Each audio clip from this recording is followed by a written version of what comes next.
En nombre del Padre, el Hijo y el Espíritu Santo. Amén. Cristo resucitó entre los muertos, pisoteando la muerte con la muerte y otorgando la vida a los que yacieron en los sepulcros. Cristo resucitó entre los muertos, pisoteando la muerte con la muerte y otorgando la vida a los que yacieron en los sepulcros. Cristo resucitó entre los muertos, pisoteando la muerte con la muerte y otorgando la vida a los que yacieron en los sepulcros. Gloria al Padre, al Hijo y al Espíritu Santo, ahora y siempre y por los siglos de los siglos. Amén. Santísima Trinidad, ten piedad de nosotros, Señor, perdona nuestros pecados, soberano absorbe nuestras transgresiones, Santísimo, mira y sana nuestras dolencias por tu santo nombre. Señor, ten piedad, Señor, ten piedad, Señor, ten piedad. Gloria al Padre, al Hijo y al Espíritu Santo, ahora y siempre y por los siglos de los siglos. Amén. Padre nuestro que estás en los cielos, santificado sea tu nombre, venga tu reino, hágase tu voluntad, así en la tierra como en el cielo. El pan sustancial nuestro, danoslo hoy, perdona nuestras deudas como nosotros perdonamos a nuestros deudores y no nos dejes caer en tentación, mas líbranos del maligno. Porque Cristo resucitó entre los muertos, pisoteando la muerte con la muerte y otorgando la vida a los que yacían en los sepulcros. Bienvenidos, queridos míos, y comenzamos la charla, el conversatorio del día de hoy. Eh, ¿Se ve lo que estoy compartiendo? Sí, Excelente. Gracias, querido mío. Listo. Bueno, la semana pasada vimos las órdenes menores, las tres órdenes menores, que son las bendiciones que da el obispo, que son, empezando de abajo hacia arriba, director de coro, o cantor, o salmista, luego lector y luego hipodiácono. Y también revisamos la primera de las tres superiores, que son las que da el obispo también, que son ya órdenes, como vimos, son imposiciones de manos, y que se hacen dentro del santuario y en el mismo altar. Las dos que restan también son órdenes mayores y también se realizan dentro del santuario, también sobre el altar, y que corresponden al sacerdocio y al episcopado. Comenzamos con el sacerdocio, ¿ok? Los requisitos según la epístola de San Pablo a Timoteo. Capítulo 3. Palabra fiel es esta. Si alguno aspira al cargo de obispo, o sacerdocio, se aplica exactamente igual, buena obra desea hacer. Un obispo debe ser, pues, irreprochable, marido de una sola mujer, sobrio, prudente, de conducta decorosa, hospitalario, apto para enseñar, no dado a la bebida, no pendenciero, sino que amable, no contencioso, no avaricioso, que gobierne bien su casa, teniendo a sus hijos sujetos con toda dignidad. Pues si un hombre no sabe cómo gobernar su propia casa, ¿cómo podrá cuidar de la iglesia de Dios? No un recién convertido, no sea que se envanezca y caiga en la condenación en que cayó el diablo. Debe gozar también de una buena reputación entre los de afuera de la iglesia, para que no caiga en descrédito y en el lazo del diablo. ¿Ok? Este criterio se aplica perfectamente también al sacerdocio. El presbítero. El presbiterio es el segundo de los tres grados superiores de las órdenes mayores del clero en la Iglesia Ortodoxa, por debajo del obispo y por encima del diácono. La palabra presbítero es en la Biblia sinónimo de obispo, griego episcopos, y se refiere a un líder en las congregaciones de la iglesia local. Sin embargo, desde al menos o a partir del siglo segundo, se ha entendido como algo distinto del obispo y sinónimo de sacerdote. Su significado literal en griego, presbiteros o presbíteros, es anciano. Literalmente significa el portador de canas, perdón. Y no tiene nada que ver que haya puesto la foto del padre Alex, es por cariño, pero da la coincidencia de que el padre Alex tiene canas. Entonces, el sacerdote o el presbítero, literalmente significa aquel que lleva canas, es el anciano de la comunidad. el que tiene más experiencia, el que tiene mayor estado dentro de la iglesia, el que ha estado más tiempo también. ¿Mm? La ordenación. ¿Cómo se ordena un sacerdote? Esto tenemos que tener claro que es un sacramento. Las ordenaciones mayores es parte de un sacramento. Dentro de los 7 sacramentos, esta es una ordenación mayor. Mediante el sacramento de la orden sagrado, el obispo realiza la ordenación de un diácono al sacerdocio. O sea, entre paréntesis, primero debe ser diácono y luego sacerdote, no pasar directamente al sacerdocio. O sea, ¿un diácono puede ser sacerdote? Sí, puede ser sacerdote. ¿El diácono de per se es sacerdote futuro? No, porque se puede quedar para toda la vida como diácono. Seguimos. Esto se realiza durante la Divina Liturgia, inmediatamente después de la Gran Entrada, lo que indica que el sacerdote recién ordenado participará en la consagración de los santos dones. La congregación aclamará su ordenación gritando Axios, que significa es digno. Axios se repite 3 veces y significa es digno. Por cada prenda que se le coloca al postulante, el obispo pregunta Axios y la gente responde Axios y se le reviste. Y lo mismo para un diácono. Se le pregunta a la congregación Axios, ¿es digno? Y la congregación responde sí, es digno. Y se le va revistiendo con cada una de sus prendas. Las vestimentas sacerdotales. Las vestimentas completas del sacerdote son el estijarión, el epitragil, que es la estola sacerdotal, que tiene la particularidad que tiene cruces, si ustedes se dan cuenta.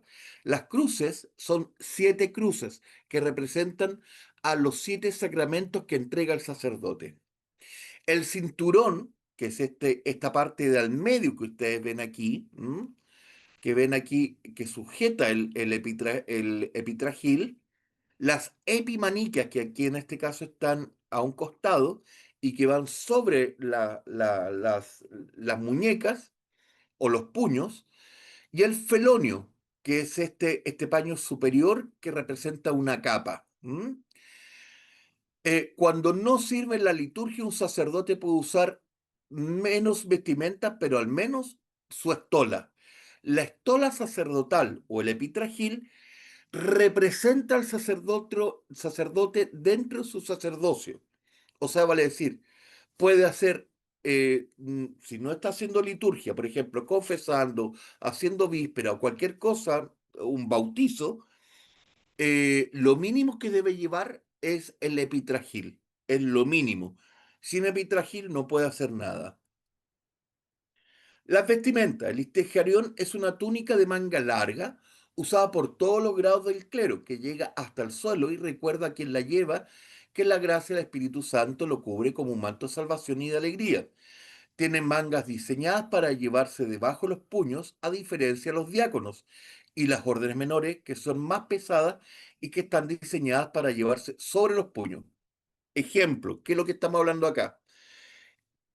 Para que ustedes se recuerden y tengan la imagen, les voy a hacer un poco referencia particular mía. Ustedes me ven que yo tengo un estijario ancho y que va abotonado. Es la manga ancha. En cambio, el sacerdote, como vemos en esta imagen inferior aquí, el epitragil se amarra, se ata en el puño y está hecho de una tela, ojalá que sea lo más liviana posible. Generalmente es una tela noble o un raso o una seda. Es una tela lo más liviana posible, un tul lo más livianito posible. Luego tenemos el epitragil, que es la estola. Literalmente significa epitragil, epitragil, sobre cuello, que va sobre el cuello o alrededor del cuello. Es la vestimenta principal del sacerdote y sin ella no puede servir, no puede hacer nada. Como yo les comentaba, si ustedes se fijan aquí, tiene 6 cruces y la séptima está atrás del cuello. Eso representa que él puede dar los 7 sacramentos. Esta prenda es la distintiva del rango eclesial. como para el diaconado es el horarión, se recuerda, la semana pasada hablamos del horarión, y para el episcopado es el homoforion, que lo vamos a ver a continuación. Para el sacerdote es el epitragil o la estola sacerdotal. Con ella realiza los sacramentos.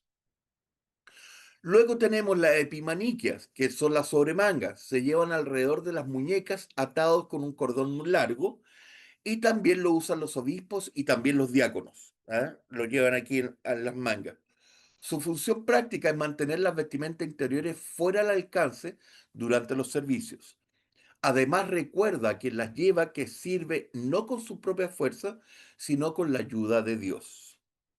El cinturón o zona, que es este cinturón que se lleva aquí, que tiene una cruz al medio, y que amarra o toma o agarra literalmente el epitragil para que no ande suelto. Esta es una vestimenta que representa la integridad sacerdotal. El zona o zoní es la vestimenta con la que el sacerdote u obispo se ciñe el estijarion y al epitragilio para facilitar sus movimientos y dar fe de su disponibilidad para el servicio, como se ciñe un hombre al emprender un viaje o una tarea. Así también el sacerdote se ciñe al ejercer su ministerio sagrado y considerando su cinturón como la fuerza del poder divino, recita al momento de colocárselo, bendito sea Dios que me ciñe la fuerza y ha hecho en mí un camino irreprochable, ahora y siempre y por los siglos de los siglos. Amén. Luego viene el epigonation, que ustedes lo ven sobre la pierna derecha, que es un rombo, un cuadrado ladeado, un rombo, y que tiene o una cruz o un icono, como lo vemos aquí dibujado o en la imagen, que está bordado. El epigonation, en el griego epigonation, que literalmente significa sobre la rodilla o sobre la pierna, o también en ruso que se le llama palitza, que también significa garrote. Es una vestimenta en forma de diamante que usa en el lado derecho los sacerdotes y obispos. En la tradición bizantina, el epigonation se otorga a un sacerdote al ser elevado al exomologos, confesor. O sea, vale decir, un sacerdote, cuando no tiene dentro de la tradición bizantina, estamos hablando de la tradición bizantina, cuando un sacerdote no confiesa, no lleva epigonation. Cuando el sacerdote lleva epigonation, es un sacerdote confesor. O también cuando se le entrega dentro de la tradición rusa una condecoración con lo largo de los años o porque ha tenido una labor intachable y destacada dentro de su sacerdocio, dentro de la tradición rusa se le entrega esta prenda. ¿Por qué? Porque dentro de la tradición rusa o eslava, a diferencia de la tradición griega bizantina, el sacerdote desde el primer día puede confesar. No necesita tener experiencia, como si sucede en la iglesia bizantina o griega. Dentro de la tradición eslava, el sacerdote recién ordenado confiesa inmediatamente. El epigonato se entrega con el tiempo por un mérito destacado de ese sacerdote. ¿Mm?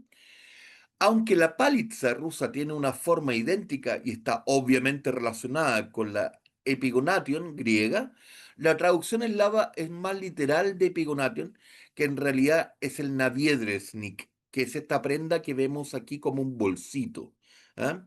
Y que es otra vestimenta de forma rectangular que ya no existe en el uso no eslavo. Dentro de la iglesia eslava aún existe y que es como un bolsito, como un saco que era como un morral, digámoslo así. Quienes han sido hippie o les gustó la onda hippie, es como un morral, como que el sacerdote llevaba todas sus cosas ahí, en ese bolsito. Eso representa dentro de la tradición eslava. Dentro de la tradición no eslava, esto ya no se usa, ¿ok? El epigonation representa un escudo proveniente del muserolar, que usaban los soldados en la época de la iglesia primitiva. El epigonation tiene un doble significado. Primero, denota al celebrante como un soldado de Cristo, y segundo, simboliza la palabra de Dios combatiendo las acechanzas del enemigo. ¿Cuál enemigo? Del demonio. Entonces también hay algunos sacerdotes que le llaman la espada, porque con esa espada corta los pecados que amarran a los hijos espirituales de las tendencias diabólicas, malignas dentro de y dentro del mundo, y que les impide entrar a la iglesia. Entonces el sacerdote confesor tiene este epigonatio, esta espada que sirve para cortar. ¿Ok? El felonio. Aquí tenemos dos tipos de felonio. Uno que es este sin cuello, sin la parte superior alta, y que representa o que es muy común de la tradición griega, o bizantina. Y el otro con el cuello alto, que es típico y representativo de la tradición eslava. Ustedes me van a preguntar por qué uno es bajo y el otro es largo o alto.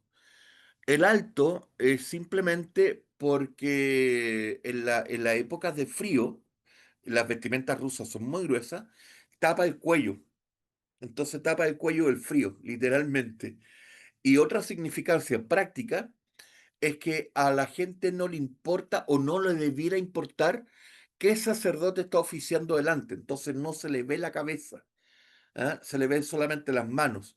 Entonces no importa si está el padre Ale, está el padre Pepito, está el padre Juanito, no, es el sacerdote el que está oficiando. No debiera importar el sacerdote que está haciendo, ¿ok? O que está oficiando un oficio litúrgico. El felonion, Leo, en plural felonian, es una vestimenta litúrgica que usa el sacerdote sobre sus demás prendas. Originalmente era una especie de poncho, con un agujero redondo en el centro para la cabeza y que llegaba hasta los pies. En su forma actual, la parte delantera está ampliamente recortada de la cintura hacia abajo para facilitar los movimientos del sacerdote. El uso del felonion no se limita a la divina liturgia, sino que se especifica para cualquier función litúrgica importante, bautizo, matrimonio, etc. Es prácticamente equivalente a la casulla occidental. Existen dos estilos principales de felonio: el felonio bizantino o griego, que se confecciona sobre los hombros, mientras que el felonio ruso, conocido como felón o felón, tiene un cuello alto, como yo le he explicado recién, y rígido que cubre la nuca. En la tradición rusa también existe un felonio acortado que usa el lector durante su tonsura. Un obispo que desea servir una divina liturgia como sacerdote, es decir, sin los ritos y oraciones especiales de la divina liturgia jerárquica, a veces se revestirá con un felonio en lugar de un sacos, que luego vamos a ver a continuación qué es lo que es un sacos. ¿El obispo se puede vestir como sacerdote? Sí, sin ningún tipo de problema, pero con el pequeño homoforio alrededor de su cuello. O sea, vale decir, ¿el obispo se viste como sacerdote? Sí, pero debe llevar un pequeño homoforio, que luego lo vamos a ver, y también la panaguía. ¿Qué es la panaguía? Es la toda santa, la más santa, que es la Virgen. Entonces lleva la cruz y la panaguía, ¿ok? Que es el símbolo obispal. También lo vamos a ver a continuación. Cruz pectoral. La cruz pectoral, del latín pectoralis o del pecho, es una cruz generalmente de gran tamaño, suspendida desde el cuello por un cordón o una cadena que llega hasta el pecho. La usan los clérigos como indicación de su posición y se diferencia de las cruces pequeñas, sin significado especial, y que muchos cristianos llevan en sus collares. En la práctica de la Iglesia Ortodoxa, las reglas para llevar la cruz difieren según las distintas tradiciones e inclusive según las jurisdicciones. La cruz pectoral la llevan todos los obispos, pero no necesariamente todos los sacerdotes. Vamos a hacer back para atrás. La cruz pectoral la llevan todos los obispos, sí o sí, pero no todos los sacerdotes. En la tradición griega, la cruz pectoral solo se entrega a los sacerdotes específicos por su fiel servicio. En la tradición eslava o rusa, todos los sacerdotes la llevan desde el primer día de su ordenación y llevan una cruz plateada que es la que se ve aquí atrás, la cruz más simple. Entonces las cruces van cambiando de diseño, de color, qué sé yo, dependiendo del grado del sacerdote. Voy a hacer un pequeño paréntesis. Padre Alex tiene todas las cruces por el grado que él tiene. Entonces se puede colocar cruz plateada, cruz dorada, cruz con diamante, cruz con blin blin, sin blin blin, como él quiera, porque tiene toda la cruz de madera, tiene todas las distinciones. Por eso él usa distintas cruces. Sí, por ejemplo, hipótesis futuro que quizás no sabemos si va a pasar. Me ordenan a mí, sacerdote, ¿yo tengo que llevar cruz? No, no me van a pasar cruz. Tan simple porque dentro de nuestra jurisdicción, con los años y dependiendo de la labor que yo realice como sacerdote, me van a pasar la cruz más simple porque es el primer paso. ¿Ok? Eso es para que ustedes sepan cuál es la diferencia entre jurisdicciones, ¿ok? Luego tenemos el Kamelavka, que es una tradición netamente eslava. El Kamelavka, que en ruso se llama Kamelavka, igual, o Kamelavkion, es un tocado que forma parte de la indumentaria clerical que usan los monjes y clérigos cristianos ortodoxos. Como la mayoría de las vestimentas ortodoxas, este tocado se inspiró en las vestimentas que usaban en la corte imperial del Imperio Romano Oriental Bizantino. El kamilavka se usa durante los servicios religiosos. Kamilavka es un sombrero cilíndrico rígido que cubre la cabeza. Su apariencia es similar a la de un sombrero de copa sin alas. La apariencia y el uso del kamilavka varían según las diferentes tradiciones de la Iglesia Ortodoxa. Esto que vemos acá es según la tradición eslava. En la tradición griega o bizantina se usa uno más chiquitito, de color negro y como con un techito, ¿ya? Que es cilíndrico. Ese es el que se utiliza en la tradición griega o rumana. Ese lo usan todos los sacerdotes, todos, todos, todos, todos, todos, por igual. Sin embargo, el Kamilavka, este que ustedes ven acá, es un grado sacerdotal. Es el tercer grado sacerdotal dentro de la iglesia rusa. Entonces, por ende, a diferencia de la iglesia bizantina, que la usan todos los sacerdotes, todos los diáconos, en la iglesia rusa no la usan todos los sacerdotes. Son pequeñas diferencias, no es para enredarlos, pero son pequeñas diferencias, ¿ok? Deberes del sacerdote. Me encanta esta foto, perdón el egocentrismo, pero es la foto del matrimonio nuestro. Eh, un sacerdote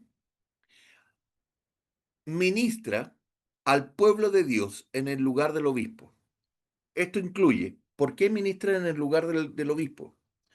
Porque si, por ejemplo, hay que hacer un matrimonio, como en este caso, como lo estamos viendo en la diapo, y está presente el obispo en la parroquia, ¿quién debe hacer el sacramento? Es el obispo. ¿Quién oficia la liturgia si está el obispo? El obispo. ¿Quién oficia el bautismo si está el obispo? El obispo. Si el obispo no está, lo hace el sacerdote. El sacerdote actúa por vacancia, vacancia es una palabra, por ausencia, una mala palabra vacancia, por una ausencia del obispo. Es el vicario del obispo. Él actúa porque el obispo no está. Por ende, el sacerdote cuenta con todo el respaldo del obispo para actuar en su ausencia. Entonces, por eso dice en lugar del obispo.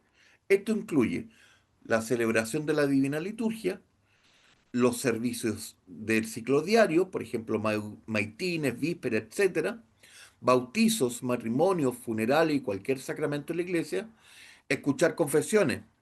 En algunas jurisdicciones esto está permitido de inmediato, como ya les comentaba delante.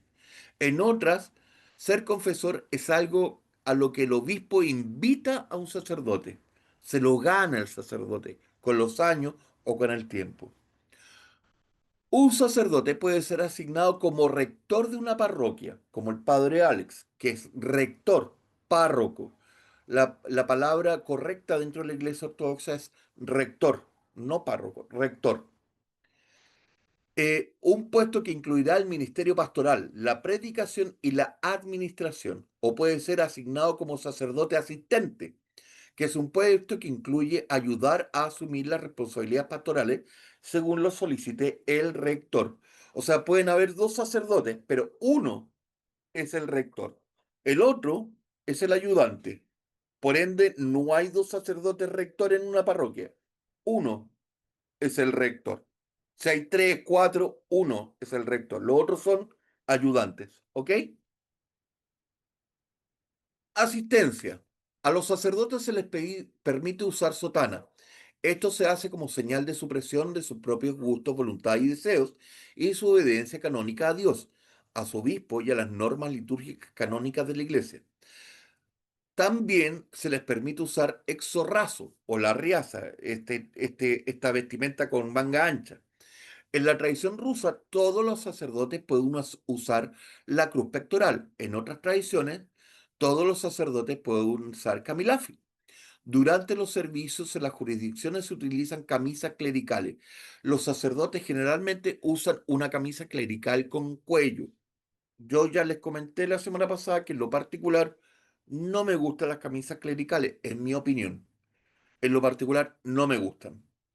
Durante los servicios del ciclo diario, el sacerdote se reviste con exorrazo o riaza y una estola, y la tradición varía en cuanto a si se viste con puños o con qué frecuencia y durante cuánto tiempo usa el felonio. Durante la liturgia y al prepararse para celebrarla, el sacerdote se viste con sus vestimentas litúrgicas completas. Solamente usa vestimentas completas al celebrar divina liturgia. Solamente se reviste completo el sacerdote para la divina liturgia. Además de cumplir con sus deberes, al sacerdote se le permite tocar la mesa de la oblación, el altar y atravesar las puertas reales. Sacerdote casado. Los sacerdotes ortodoxos se dividen en dos grupos distintos, el clero casado y el clero monástico. En la iglesia ortodoxa, un hombre casado puede ser ordenado sacerdote. Sin embargo, su matrimonio debe ser el primero tanto para él como para su esposa. No pueden volver a casarse y deben continuar en su ministerio incluso si su esposa fallece. Paréntesis y stop. Aquí quiero hacer y empezar a analizar lo que acabamos de leer. El sacerdote o los sacerdotes ortodoxos se dividen en dos grupos, clero casado y el clero monástico. El clero casado es aquel que tiene familia, esposa, hijo, que ya lo vimos, que antes de ser sacerdote ya debe estar casado. Inclusive antes de ser ordenado hipodiácono, ya debe estar casado. Entonces, el hombre casado es hipodiácono, diácono, sacerdote, ¿ok? En cambio, el monástico es un monje que está en un monasterio, que por necesidad del monasterio se le ordena como sacerdote para poder llevar a efecto los servicios dentro del monasterio. Él es un sacerdote, es un hombre célibe, ¿ok? Y que está enclaustrado en su monasterio. Otro tema muy importante y que merece análisis, que un sacerdote, si enviuda, el sacerdote tiene dos posibilidades. Una, mantenerse como sacerdote, pero se mantiene célibe, se mantiene célibe y mantiene su ministerio. No se les permite volver a casarse. Lo mismo para un diácono enviuda y el diácono se mantiene célibe. No puede volver a casarse. ¿Ok? Entonces, Si él se enamora, encuentra a otra mujer y se enamora y desea volver a casarse, debe dejar el ministerio, tanto para diácono como para sacerdote. Ahora bien, la esposa del sacerdote, porque me dice mi esposa, me dice, bueno, ¿y la esposa? ¿Qué pasa con la esposa del sacerdote? Como buena mujer, ¿no? Buscándole la quinta pata al gato. Me, me dice mi esposa, bueno, ¿y la esposa? La esposa del sacerdote no tiene ningún compromiso, ninguna orden. Se le permite volver a casarse, pero que no conlleve eso dentro de una fractura dentro de la comunidad, dentro de un quiebre dentro de la comunidad, ¿ok?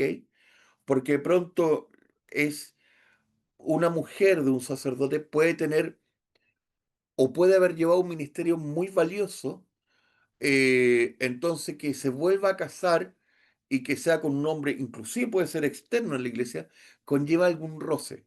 He conocido de casos así, por eso lo comento, en donde la esposa del sacerdote enviudó, era la directora del coro, enviudó, se casó con una persona fuera de la iglesia. Y esto produjo un gran quiebre dentro de la iglesia y esta persona, la viuda del antiguo sacerdote, debió salirse de la iglesia. La idea es que esa mujer no salga de la iglesia, no debiera salir. La iglesia es misericordiosa.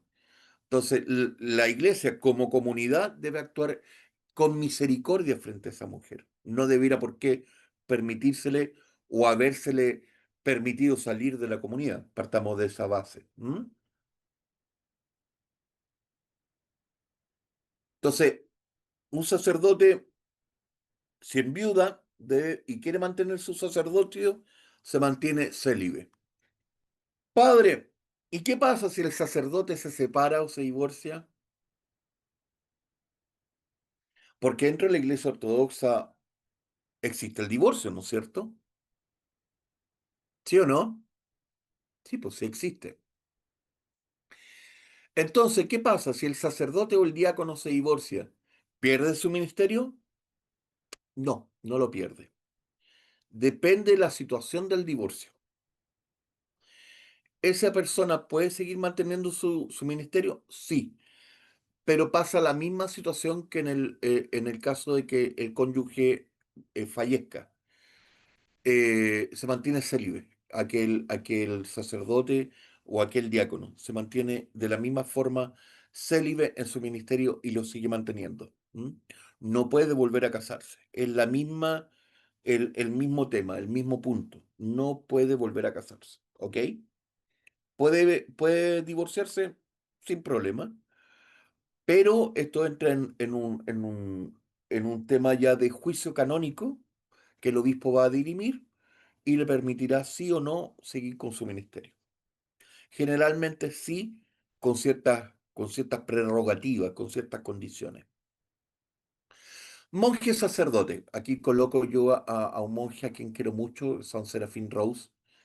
Lea la historia de San Serafín, se los dejo entre paréntesis. Es maravillosa, maravillosa. Si ustedes dicen, padre, yo soy una persona pecadora y no me siento digna de estar en la iglesia, lean la historia de ese hombre, léanla, léanla, léanla. Está a un paso de ser santo. Y después conversamos sobre si somos pecadores o no, entre paréntesis. Monje sacerdote. Si un hombre soltero es ordenado, debe permanecer célibe para conservar su servicio. Ojo, estamos diciendo hombre soltero, a diferencia de la iglesia latina, que se pide que sean personas vírgenes. ¿Ah? Son personas célibes. Pueden haber tenido novia, haber tenido su pareja, qué sé yo, etcétera, pero al momento de tomar sus servicios se mantienen célibes. No hay más para adelante. ¿Ok? Pueden tener su pasado sin ningún problema. Somos todos pecadores. Acá no hay ninguno que se libre. Como dijo el Señor, es que esté libre de pecado que lance la primera piedra, ¿no? Acá somos todos pecadores. Pero de ahí para adelante, un monje debe mantenerse célibe. Lo mismo una monja. ¿M? Seguimos. Esto suele ocurrir junto con las tomas de los votos monásticos, convirtiéndose en un ñero monje o monje sacerdote. El trato protocolar para un sacerdote. A los presbíteros se les suele llamar padre o father en inglés.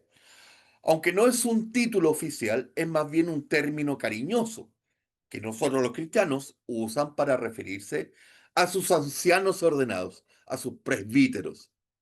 En este contexto, el nombre de pila del sacerdote suele usarse después de la palabra padre. Padre Alex, padre Pepito, padre Juanito, padre Esteban, padre George, padre Francisco, padre Duchan, etcétera. A los sacerdotes se les suele llamar en el trato protocolar reverendo padre, reverendo sacerdote, reverendo. Por lo tanto, se les conoce como el reverendo padre X. Los arciprestes o protopresbíteros, con mayor honor y responsabilidad, reciben el tratamiento de muy reverendo, mientras que los archimandritas, que son los monjes de alto nivel, pueden recibir el tratamiento de muy reverendísimo o reverendísimo. También es apropiado y tradicional referirse a un clérigo como nombre sacerdote o nombre del arcipreste, y esta última práctica es especialmente prominente en la iglesia de origen eslavo, como en la iglesia rusa o la iglesia ortodoxa de América, la OCA. Como dato, nuestro querido padre Alex es arcimandrita, perdón, arcipreste o protopresbítero. Entonces, ¿cómo si vamos a dirigirnos una carta, cómo lo debiéramos hacer? Le debiéramos decir, muy reverendo padre Alex. Esa es la forma. A él le molesta mucho. Dice, no, no, no, no, no, no, por favor, no. Ah, en ese sentido, nuestro querido cura es muy, muy, muy, muy humilde. Entonces, él es protopresbítero para que ustedes sepan, o arcipreste. La esposa del sacerdote también tendrá un título especial, generalmente en el idioma de la jurisdicción de su marido. Ya lo habíamos conversado o ya lo habíamos hablado al respecto, fuera de esta grabación, que dentro de las jurisdicciones, por ejemplo, en la tradición árabe, en la tradición árabe, al sacerdote se le dice abuna, de modo cariñoso, o jurí, sacerdote, y a la esposa se le llama jurille, la esposa del sacerdote, jurille, o sacerdotisa. En griego es presbítero o anciano, y a la esposa se le llama presbitera, la anciana. En ruso, al sacerdote cariñosamente, amorosamente, se le llama batushka, que quiere decir padrecito. Y a la esposa del sacerdote se le dice matushka, que literalmente significa madrecita. En ruso, eh, al sacerdote se le llama preot, ¿ah? Que es sacerdote. Y a la esposa del sacerdote se le llama proteasa, proteasa. No, en rumano, perdón, en rumano, me equivoqué. En rumano. En rumano se le llama preot al sacerdote y a la esposa se le llama proteasa o proteasa, ¿eh? Que literalmente significa la esposa al sacerdote. ¿Ok? Calificación de los sacerdotes. Sacramentalmente, todos los sacerdotes son iguales. Sin embargo, su rango y antigüedad dependen de la fecha de su ordenación. Al igual que los obispos y los diáconos, existen distinciones de rango administrativo entre los sacerdotes. Un sacerdote no monástico puede recibir el honor de arcipreste o protopresbítero, mientras que un sacerdote monástico puede recibir el honor de archimandrita. En las tradiciones eslavas es el igúmeno. En la tradición ortodoxa rusa, un arcipreste se le suele otorgar una mitra, igual a la de un obispo, y que lo convierte en un arcipreste mitrado. ¿Ok? El arcipreste es un sacerdote. Lucas, querido Lucas, adelante. Padre, mire, lo que pasa es que tengo una consulta con respecto a esto, que de repente en Instagram o en redes sociales me aparecen imágenes de monjes, pero monjes esquema. No sé si me estoy adelantando un poco No, o... dale, dale, dale, porque no lo voy a tocar. pero ¿O dale. no? Eso, ¿cómo uno llegaría a ser un monje esquema dentro de la ortodoxia? Mira, un monje perdón, antes que todo, expliquemos qué es lo que es un esquima o en un gran esquima. ¿Ah? El esquima es un tipo de hábito que se utiliza que es como una estola sacerdotal más ancha. Ustedes lo pueden ver después en internet. Y que tiene los signos de la crucifixión de Cristo, bordados en rojo o en blanco. Esto significa que un monje ha pasado mucho tiempo en el monasterio y que a través de su regla de oración ha logrado una alta capacidad espiritual para lograr ciertas capacidades monásticas de oración, de regla, etcétera. Y una gran capacidad de apoyo a las demás personas que llegan al monasterio, tanto personas que van a peregrinar, como dentro del mismo monasterio, ayudando a los monjes más jóvenes. Entonces, este gran esquema es como un gran padre, un monje que inclusive rehúsa ser parte del mundo, se aparta completamente del mundo. Estos monjes ya están como a un paso de la pseudo santidad. Pseudo santidad, estoy diciendo porque uno llega a la santidad una vez, según mi apreciación, una vez que ya parte de este mundo. En ese momento, según lo que yo creo, uno puede saber si uno ha alcanzado la santidad. En este caso, nosotros no lo vamos a saber porque somos parte del mundo y estamos viviendo constantemente tentaciones del maligno, ¿no? Entonces, están a un paso de la santidad. Entonces, estas personas se les entrega el abad o el obispo le entrega un gran esquema, ¿no es cierto? Hizo una representación como una distinción a su gran eh, calidad como monje.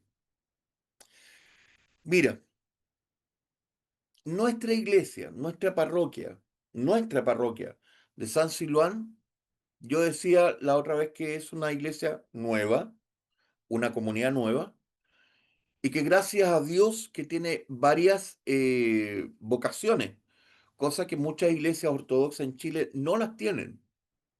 Y también podemos hacer un poco de vanagloria al decir que nuestra iglesia tenemos diácono, tenemos un protopresbítero, que es mucho, y a su vez, dentro de la misma feligresía, salió un monje.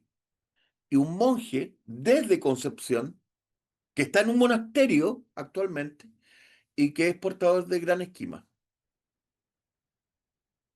a quien yo, gracias a Dios, tuve la oportunidad de conocer.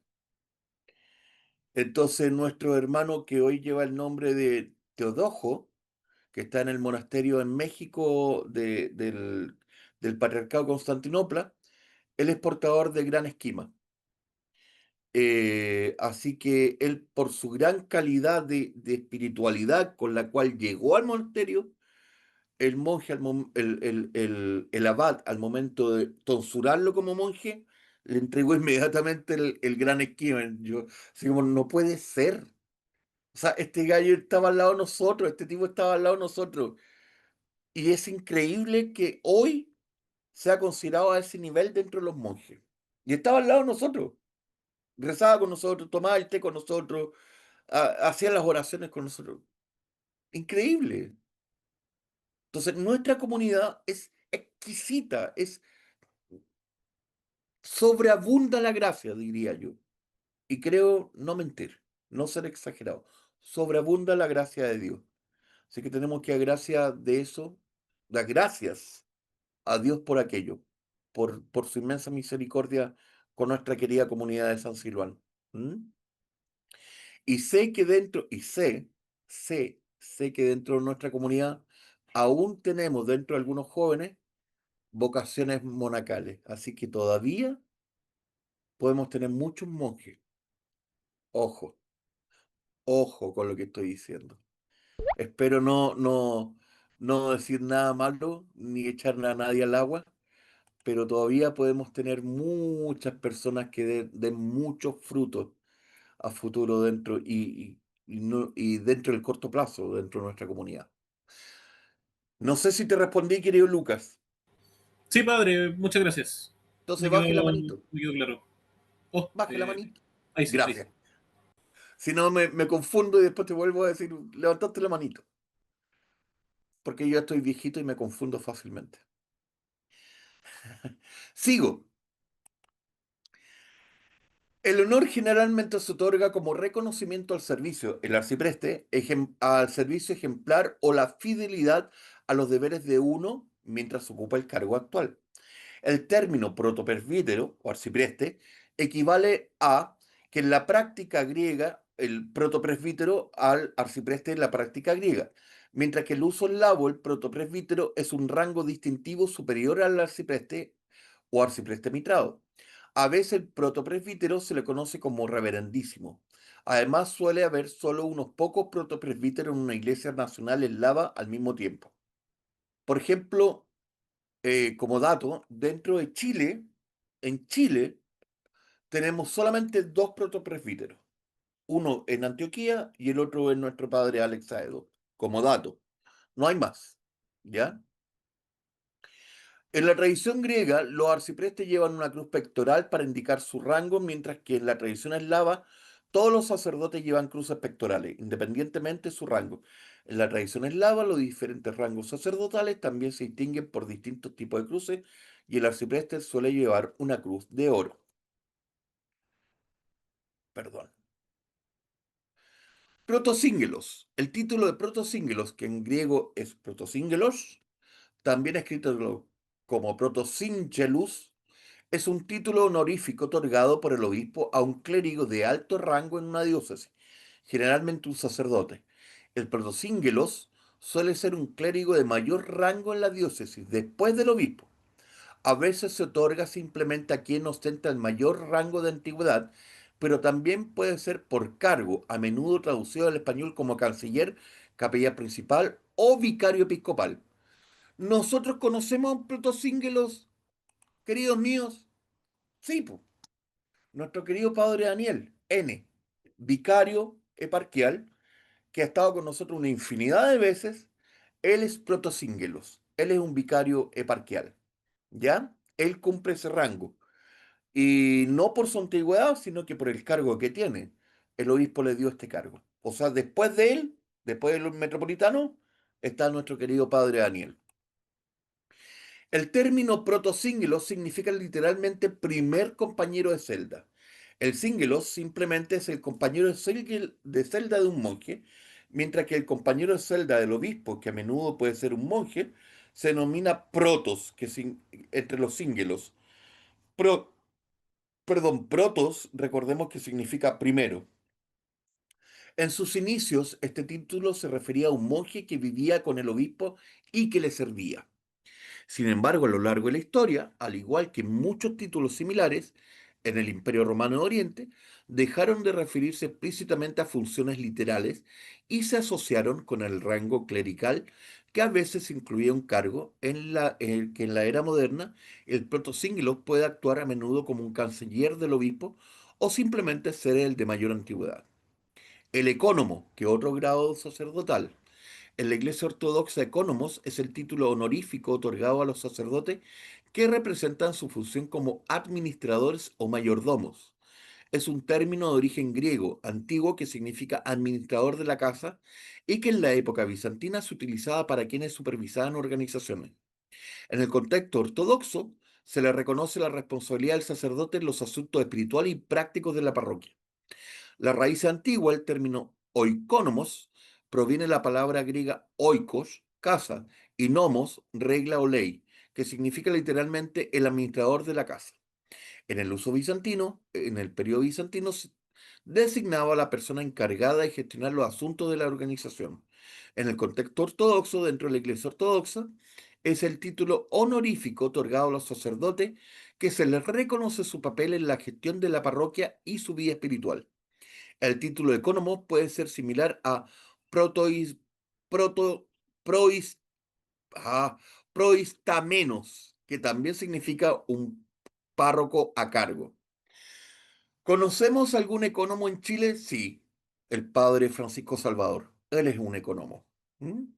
Entonces, él tiene el rango de ecónomo. ¿Ok? Eso, queridos míos, sería lo que estábamos viendo con respecto a los rangos sacerdotales. Hasta aquí, ¿hay dudas, consultas? ¿Alguien que quiera comentar algo? ¿Alguien que quiera decir alguna cosa? ¿Nada? ¿Nada, nada? Hola, padre. Yo tenía una Dígame. consulta. Eh, ¿Cómo hay casos en que en la iglesia se rebaje de rango por como sanción? Por En qué casos supuesto. puede llegar a pasar eso? Uf, por supuesto. Eh, Complicada tu pregunta, querido mío.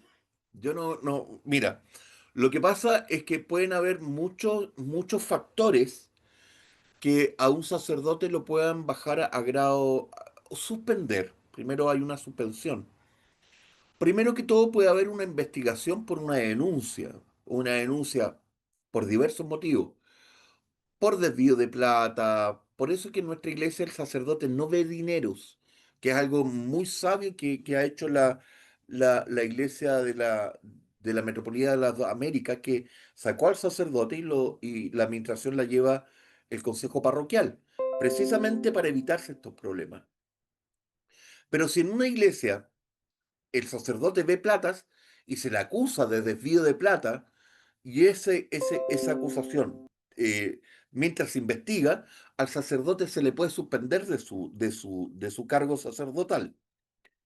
Mientras se investigue. Si después se determina que esa acusación era verdadera, se le quita el sacerdocio o se le baja al grado laical o sencillamente queda suspendido indefinidamente, ¿ya? Esta suspensión significa no ejercer como sacerdote, no tener sacramento, no hacer sacramentos, nada, ni tampoco asistir a la iglesia, ojo. Entonces, eso es súper fuerte. Hay otro tipo de acusaciones que pueden ser, por ejemplo, Disculpe, padre, dígame, una pregunta. Entonces, si se le prohíbe como ir a la iglesia, es prácticamente como una excomunión. prácticamente como una excomunión, prácticamente. Lo que debiera hacer ese sacerdote, es asistir a la catedral y asistir donde está oficiando el obispo, para poder acudir a la confesión con su obispo y acudir a comunión con su obispo. ¿Me entiendes? Pero ese Sí, sacerdote no puede usar vestimenta sacerdotal, ni tampoco sotana, ni nada. O sea, está en grado laical, suspendido. ¿Me, me entiendes? sí, padre, se entiende. Lo mismo pasa para un diácono, exactamente para un diácono. Puede pasar exactamente igual. Pueden haber otras acusaciones, por ejemplo, temas que van con temas morales, de las buenas costumbres, etcétera. Algún tipo de acusación, acoso, infinidad de cosas. Entonces, eso es muy delicado, extremadamente delicado para un sacerdote. Eh, y les voy a poner un caso, un ejemplo para que ustedes lo logren entender. Mira, suponte que estamos en Pascua, ¿ya? Y yo me tomo un par de cerveza, un vino, una champán, Cristóbal Crece, agarro mi auto, me voy para mi casa, ¿ah? Que vivo en Concepción, y choco, ¿ok? Y salen las noticias. Diácono, Concepción, dos puntos. Diácono de la Iglesia Ortodoxa choca ebrio. Partamos la base. ¿Cuántos diáconos hay en Chile? Cuatro. ¿Cuántos diáconos ortodoxos hay en Concepción? Uno. ¿Quién es? Nicolás. Todos van a saber que fui yo. Hasta el metropolitano va a saber que fui yo, que está en Estados Unidos. ¿Me entiendes? Entonces, inmediatamente me van a suspender. Inmediatamente. ¿Me entiendes? Entonces, ese es el tema. Son temas extremadamente delicados, muy delicados, que hay que de repente, inclusive, medir con pinzas las situaciones diarias. Lo que uno dice, lo que uno hace, lo que uno comenta, lo que uno publica, etcétera. ¿Mm? Eh, y también luego de que se realiza la investigación, cuando termina la investigación y se termina si el sacerdote es inocente, vuelve a su sacerdocio. Pero si se termina que es culpable, no hay nada que hacer. ¿Ya? Esa es la situación, querido Crisóstomo. Ya, gracias, padre. Querido José, consultas. Sí, hola, padre, le iba a preguntar por el tema de que usted hizo mucha distinción sobre la tradición eslava y la bizantina, y a mí me gustaría saber a qué tradición se apega más el patriarcado rumano, que es el que pertenece a la iglesia. Nosotros navegamos entre dos aguas, querido mío, entre la bizantina y la eslava. Aunque estamos más apegados a lo bizantino que a lo eslavo. ¿Ya? Eh, Mira, te lo voy a ejemplificar así. Las vestimentas, el canto, lo que hacemos, los movimientos litúrgicos, la misma liturgia, es de tradición netamente bizantina. ¿M? Los tonos, los modos que usamos, la forma de cantar que usa la iglesia rumana son de estilo bizantino. Pero la doctrina dentro de la iglesia, la rigidez es absolutamente eslava. ¿Ah? O sea, son demasiado eslavos en el tema del pensamiento de la doctrina ortodoxa. Son muy estrictos. Son tan estrictos como los rusos. Eh, Ejemplo, cuando fue la consagración de nuestro templo, dentro del altar iba un espacio que se tenía que llenar, colocar dentro de un tubo nombres de las personas que fueran títor o de quienes nosotros como clérigos o como familia quisiéramos recordar para ser recordados dentro de ese altar hasta la eternidad, hasta que ese altar fuera removido, ¿me entiendes? Entonces yo empecé a escribir los nombres, qué sé yo, mi mamá, mis hijos, etcétera, etcétera, difuntos, vivos. Y yo empecé a escribir. Y padre Daniel me ve escribiendo una lista grande. Me dice, padre, recuerda que son solo ortodoxos. Y le dije, sí, padre, sí sé. Ah, muy bien, porque si no son ortodoxos, te voy a quitar el papel. ¿Me entiendes? Entonces, son muy estrictos en ese sentido. Nosotros, como conversamos hoy día dentro del chat de la iglesia, de los jóvenes, la iglesia rumana es muy estricta en eso. Y yo he aprendido, bueno, venía con una formación eslava, no me sorprende, no me incomoda, no me duele, no me cuesta acomodarme, porque ya venía con una tradición eslava de 20 años. Entonces, de repente que te hablen duro, que te hablen fuerte, o que te que te instruyan sin cariño, sin decir, mira, mi niñito, yo necesito que usted se ponga aquí, porque si no se pone aquí, usted lo va a hacer mal. Y si se lo hace mal, no va a salir bonita la liturgia. ¿Me entiende, mi niñito? No, no te van a tratar así. Así, ponte acá. ¿Pero por qué? No te vas a poner fuera. ¿Me entiendes? Entonces, en ese sentido, son muy estrictos, son muy rígidos. Eh, ¿Por qué? Porque en el fondo ellos están conceptualizados como un país ortodoxo. Los jóvenes, los niños, son ortodoxos desde pequeños, no como nosotros que estamos adoptando la fe ahora ya adultos y estamos como niños recién amamantándonos de esta fuente. ¿Ah? Ellos ya son, desde pequeños, ortodoxos, desde que dieron sus primeros pasos. Los primeros pasos quizás los dieron en una iglesia, nosotros no. Entonces, por eso la iglesia rumana está en ese límite.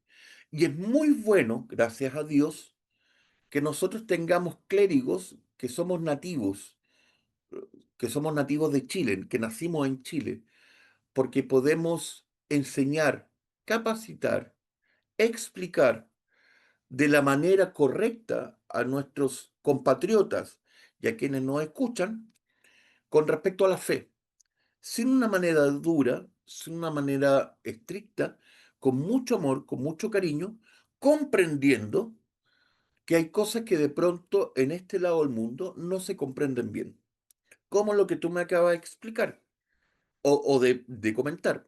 ¿Por qué se hace una diferencia entre dos iglesias? Si la iglesia es una, ¿por qué se hace diferencia entre dos tradiciones? Eslava y bizantina. ¿Y dónde estamos nosotros? Es algo muy natural, querido José, lo que tú me acabas de preguntar y muy normal. Así que eso lo que te podría explicar. La iglesia rumana está ahí al límite, está ahí entre las dos. Ni muy allá ni muy acá. La iglesia rumana es la iglesia rumana. ¿Ok? Es como muy, muy rumano. Y muy latina, ojo, una observación muy latina, muy pasional. Así que eso es una cosa que los rusos no tienen y los bizantinos tampoco tienen. Es muy, muy pasional. Eso. ¿Otra consulta Gracias, o padre. duda? El Jonathan había dejado una pregunta buena en el chat. Ah, sí, a ver. ¿A qué se refiere cuando se dice que alguien tiene gran espiritualidad? Ah, muy buena pregunta. Lo que pasa es que, mira, pasa en el caso este de Teodojo. Teodojo es una persona que ya tiene 63, 65 años, tiene sus hijos, estuvo casado y tiene sus hijos ya adultos. Y esta persona se fue a vivir, le pidió un pedacito de terreno a un amigo que tenía una parcela y se fue a vivir en esa parcela y se hizo una pequeña cabañita. Y en esa cabaña, en ese trechito que este amigo le dio, él hizo una huerta. Y esa huerta la empezó a plantar con sus cosas. ¿M? Y él, sin práctica litúrgica, dormía cada 4 horas. 4 horas. Entonces se acostaba a las 8, te voy a poner un caso, se acostaba a las 8 de la noche, 9, 10, 11, 12, 1, 12, a las 12, se levantaba a la 1 y empezaba a hacer oficios litúrgicos, oraciones y se pasaba 2 horas orando. Luego se acostaba a las 2, 3, 4, 5, 6, se levantaba a las 6, seguía orando, ¿ah? 2 horas más, tomaba un desayuno muy liviano, se iba a trabajar a su huerta, después llegaba, descansaba y seguía orando. Tenía 4 o 6 horas más, 8 horas de oraciones continuas. Entonces, cuando llegó al monasterio, él ya venía con una práctica de oraciones que la había hecho hace 5 años. Entonces, cuando le dijeron, ¿sabes qué? Nos vamos a levantar a las 2 de la mañana a rezar, dijo, ya, hoy qué tarde, yo me levanto a la 1, una cosa así, ¿me entiendes? Entonces, el abad le dijo, ¿pero cómo? Sí, sí, yo me levanto a la 1 de la mañana y después me acuesto a tal hora y me vuelvo a levantar a esta hora. ¿Y por qué? ¿Quién te lo dijo? No, nadie me enseñó, yo lo hice solo, porque intuí que esa era la mejor forma para poder hacer un día provechoso.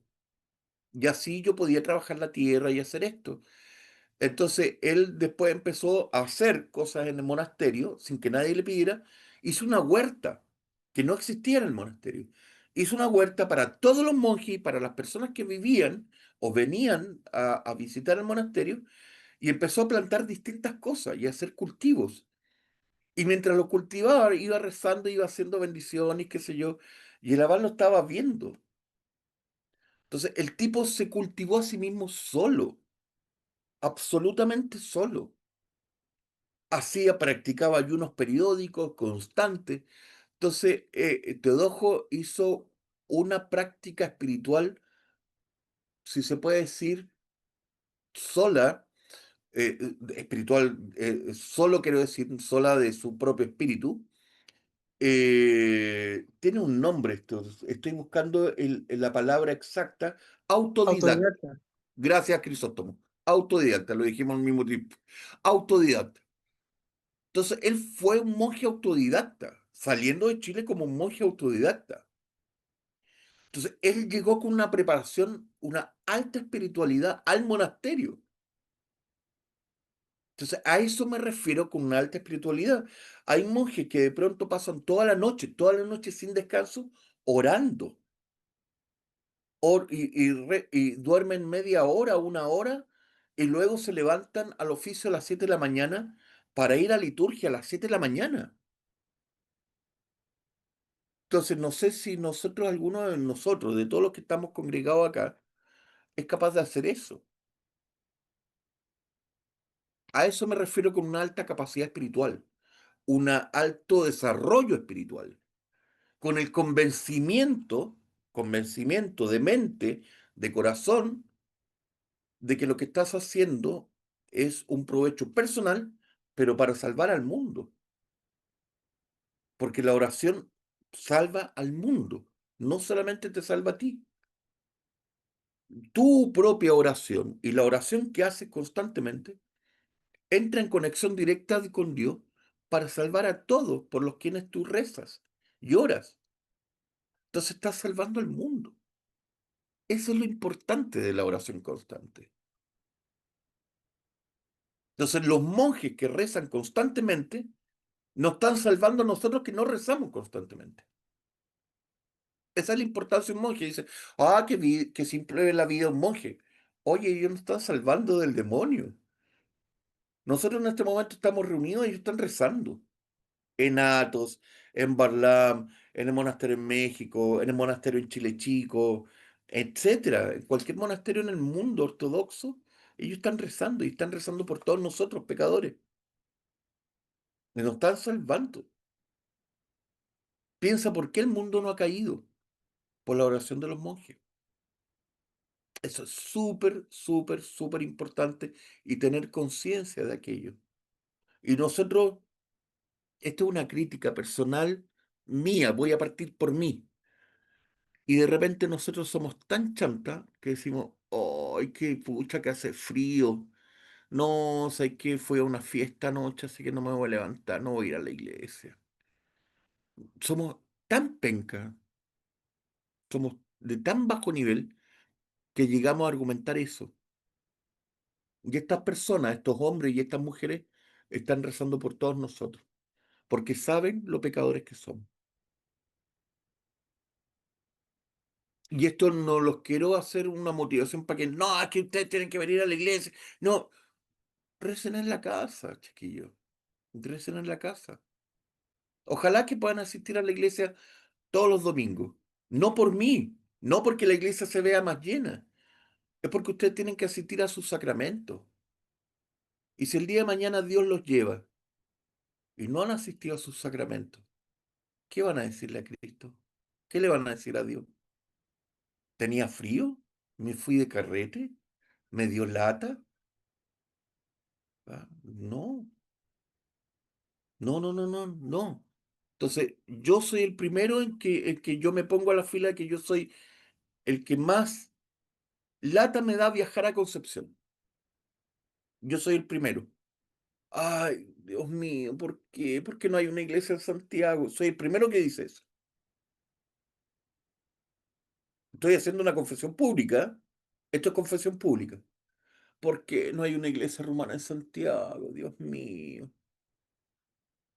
Para servir acá y no viajar 12 horas todos los fines de semana. Pero sin embargo, cuando llego allá, no me quiero venir. ¿Me entienden? Ese es el tema. Esa es la cuestión. Entonces, valoremos lo que tenemos y persistamos con la creencia que nosotros queremos tener, o con los que ya fueron bautizados con la creencia y la salvación que ustedes ya se han ganado. Esto no es es un premio, sí, es un premio, pero es un premio a su propio sacrificio, ¿ok? Pero el tema es que la gracia también se pierde. No pensemos como protestantes que ya fueron bautizados y ya la gracia ya está, per se. No, la gracia también se pierde. La gracia se la tienen que ganar constantemente, ¿ok? Así que, eh, Serafima, muy buena pregunta. Los sacerdotes se dan a sí mismos la confesión, los sacramentos de confesión, arrepentimiento y comunión. Muy buena pregunta. No, tiene que haber otro sacerdote. Como dato, nuestro querido padre Alex llevaba mucho tiempo, no voy a decir tiempo, sin asistir al sacramento de arrepentimiento o confesión. Yo generalmente asisto cada vez que voy a Concepción, asisto al sacramento de la confesión. eh, Constantemente. Cada vez que veo al padre, yo, padre, confiéseme. Y más que una confesión, es como un diálogo que tenemos entre los dos. Padre, esto. Y podemos tener horas conversando sobre el tema, o muchos temas. Eh, entonces, un sacerdote es una persona que también es pecadora. Por eso el sacerdote, cuando está haciendo las oraciones, se inclina ante su feligresía y dice: perdonadme, hermanos, que soy un pecador. Y la feligresía responde: que Dios te perdone, Padre, porque Dios perdona. La feligresía no los va a perdonar, pero es un acto de bondad que la feligresía hace hacia sus clérigos. Entonces, por ejemplo, si hubiese otro sacerdote dentro de nuestra parroquia, se tienen que confesar mutuamente, ¿ya? Unos a otros. Pero en este caso, como el padre Alex no hay otro sacerdote, tiene que ir a confesarse cuando se encuentra con otro sacerdote. ¿Me entienden? Esta oportunidad, cuando le tocó viajar fuera de Chile y visitó Argentina y estuvo en el monasterio en Uruguay, acudió a la confesión. ¿Mm? Pero desde ese instante hasta ahora no hay cómo, no hay otro sacerdote. Y eso es muy, muy, muy delicado. Porque es lo mismo que yo les digo a ustedes, tienen que acudir a los sacramentos. El padre no está acudiendo a un sacramento. Es un tema muy delicado. Es lo mismo que yo siempre le he dicho: ojalá que haya muchas vocaciones en la iglesia, ojalá que hayan muchas, muchas, muchas. ¿Por qué? Porque así nos garantizamos que nosotros que vamos a partir de este mundo, los que vienen atrás van a rezar por nosotros. Y esos que vienen atrás tienen que motivar a las nuevas generaciones a también que haya nuevas vocaciones. ¿Por qué? Porque así van a seguir rezando infinitamente por nosotros y por ellos también. Entonces, eso es muy, muy importante. Alguien más preguntó, Ismael Farías: ¿solo se puede confesar con un padre del patriarcal que pertenece? No, con un sacerdote ortodoxo. Puede ser del patriarcado que sea, pero siempre avisando. Por ejemplo, el padre Alex comentó y avisó que iba a ir a visitar el monasterio ucraniano, y el metropolitano lo bendijo, lo autorizó para asistir y para acudir a la confesión. ¿Me entienden? Entonces, tiene que ser con un sacerdote ortodoxo, canónico, obviamente, ¿ya? Eso es súper, súper importante, ¿ya? Chicos, seguimos brevemente, aunque me queda una más, una diapo más, pero no sé si ustedes están con ganas o están muy cansados, o lo dejamos hasta acá y no, seguimos entonces. Ya, la Pauli dijo que no. Ella es la representante, la única que está con cámara. Todos los demás también, también. Ya, listo. Seguimos entonces. ¿Alguien más? Listo. Ok, seguimos con la siguiente diapo. Voy a share. Listo. Ok. Se ve, ¿no es cierto? ¿Sí? Yo no lo estoy viendo a ustedes. Me tienen que decir, ¿se ve? ¿Sí? ¿No? Sí, se ve. Ya, gracias. Ok. Seguimos. La orden mayor del episcopado. Requisitos. Bueno, ya lo habíamos leído. Los requisitos según la carta de Timoteo. Ahí tenemos a nuestro metropolitano Nicolai. Voy a hacer una observación. Dentro de las vestimentas, él está con un clobuk. El clobuk es lo que se le llama a este gorrito que tiene un velo. El velo representa el celibato de un varón o de una mujer. Este velo cae sobre los hombros hacia atrás y lo cubre completamente, hasta la altura de la cintura, quizás un poco más abajo, ¿m? Y representa el celibato. Acá tenemos la cruz sacerdotal, que es la cruz del sacerdote, porque el obispo es sacerdote, y luego tenemos el rango episcopal que representa a la panaguía. Panaguía significa la toda santa o la más santa. ¿Quién es la más santa y la panaguía?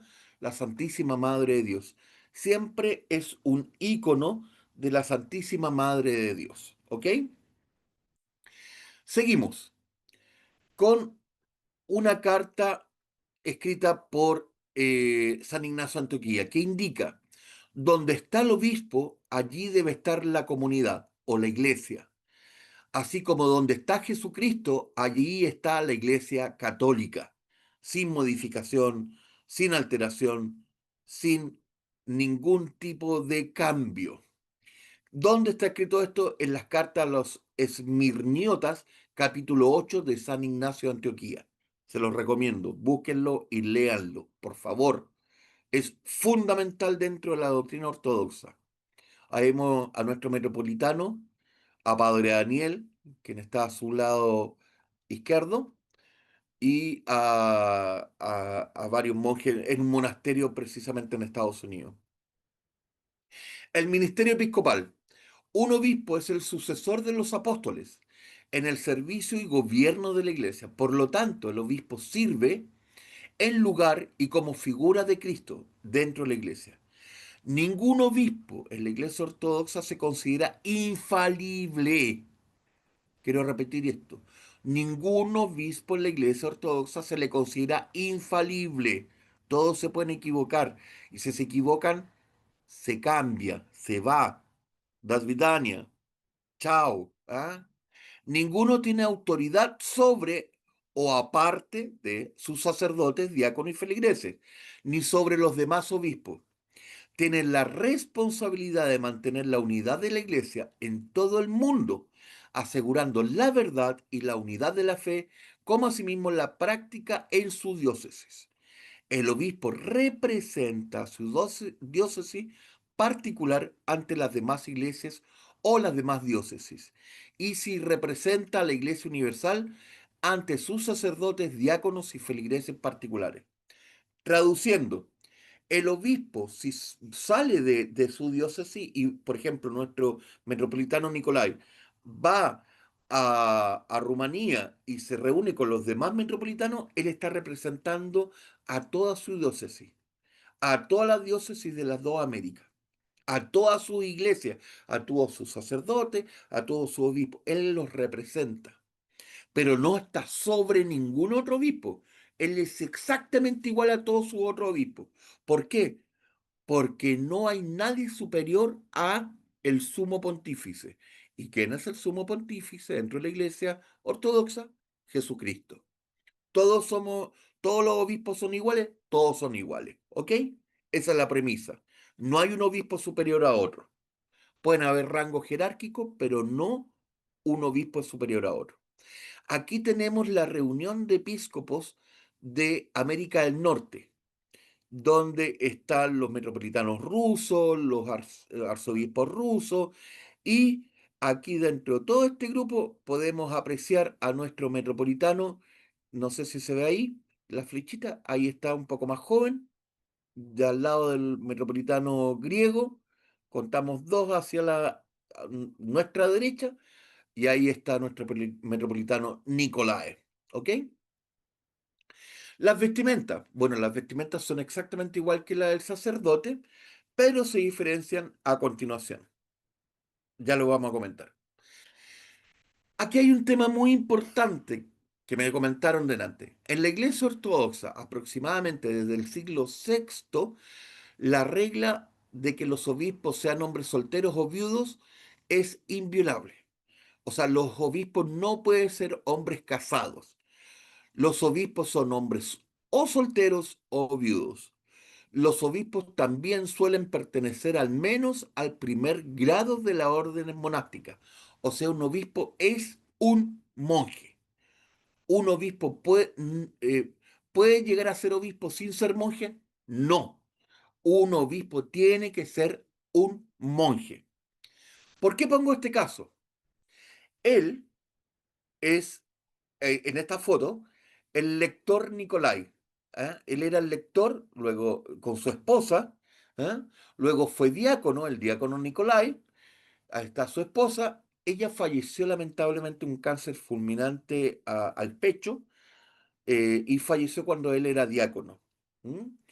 Él luego se quedó obviamente soltero, célibe, y luego lo ordenaron sacerdote y tomó los votos monásticos, se hizo monje. Luego lo ordenaron obispo, y el día de hoy es este obispo que vemos aquí a la extrema derecha, que es el primer jerarca de la Iglesia Ortodoxa rusa en el exterior, de la ROCOR. Esta persona que vemos aquí con su esposa es este metropolitano. ¿Ok? Entonces los hombres, en él podemos evidenciar que los hombres viudos pueden llegar a ser obispos. Sí, lo vemos en esta imagen. ¿Ok? Para que no quede dudas que el padre nos contó, pero no nos mostró ningún caso. Ahí tiene un caso palpable. ¿Ok? Eh, Lucas me pregunta, ¿por eso que el Papa se le considera un anatema? No vamos a entrar en esos temas, querido mío. Después lo podemos conversar en privado, pero aquí no los vamos a conversar. ¿Ok? Jesucristo es sumo pontífice. Como yo les comenté antes, ¿quién es el jefe de la iglesia? ¿Quién es el gran boss, the big boss? El mega archierei es Jesucristo. Él es el gran jefe. La ortodoxia cree que Jesucristo es el único sacerdote, pastor y maestro en la iglesia cristiana. Solo Él perdona los pecados y ofrece la comunión con Dios y su Padre, con Dios, su Padre. Solo Cristo guía y gobierna a su pueblo. Cristo permanece con su iglesia como su cabeza viva y única. Cristo permanece presente y activo en la iglesia por medio del Espíritu Santo. Su vicario, a diferencia de la iglesia latina, que dice que el Papa es el vicario de Dios o el vicario de Cristo, no, en la iglesia nosotros ortodoxa no creemos que el patriarca o un obispo es el vicario de Cristo. El vicario de Cristo es el Espíritu Santo, a quien nosotros invocamos y se hace presente en cada uno de los sacramentos: bautismo, crismaciones, matrimonio, divina liturgia, etcétera, etcétera. ¿Cómo se hace presente? A través de un acto que nosotros le llamamos epíclesis, el descendimiento del Espíritu Santo. Ese acto es que Cristo y Dios, que es Dios, envía su Espíritu Santo y se hace presente en ese sacramento. ¿Ok? Perdón, aquí no alcanzo a ver. Ah, mediante el sacramento del orden, los obispos ordenan la iglesia, garantizan la continuidad y la unidad de la iglesia del siglo en siglo y de lugar en lugar. Es decir, desde la época de Cristo y los apóstoles hasta el establecimiento del reino de Dios en la eternidad. Reciben el don del Espíritu Santo para manifestar a Cristo en el Espíritu a los hombres. No son vicarios, sustitutos, ni representantes de Cristo, como les indiqué delante.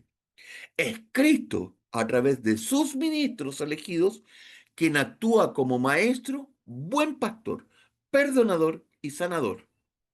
Es Cristo quien perdona los pecados y cura los males físicos, mentales y espirituales de la humanidad.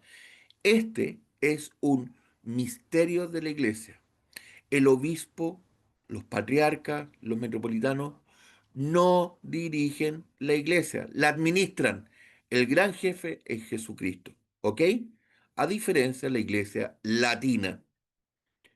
¿Esto es un poco más democrático? Sí, bastante más democrático. Porque quienes dirigen la iglesia es un grupo de obispos. En esta foto que representa al Santo Sínodo del Patriarcado de Antioquía del año 2014, podemos ver aquí, no sé si logran ver bien, al metropolitano de Santiago y de todo Chile, a su eminencia Sergio, quien lamentablemente está muy delicado de salud. Lo vemos sentado ahí, él es un último obispo que queda de su generación. ¿Ah? Al patriarca Juan X, sentado en el trono de honor, en el sitio de honor, que preside el sínodo. Es un obispo que preside el sínodo. El patriarca no hace otra cosa que presidir el sínodo. Nada más. No dirige la iglesia de Antioquía. Quien dirige la iglesia de Antioquía es el Santo Sínodo. Ellos la administran. El patriarca solamente preside las sesiones del Santo Sínodo. Y asimismo el patriarca Daniel en Rumanía, el patriarca Kirill en Moscú, etcétera, etcétera, etcétera. El patriarca Porfirio en Serbia y sucesivamente. El obispo gobernante. El obispo gobernante u obispo diocesano es responsable y preside todas las parroquias ubicadas en su territorio geográfico particular, llamado diócesis o arquidiócesis. Todas las autoridades de las órdenes inferiores del clero deriva del obispo.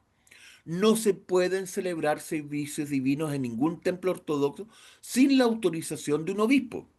San Ignacio de Antioquía llegó a afirmar que quien actúa sin el conocimiento del obispo está al servicio del diablo.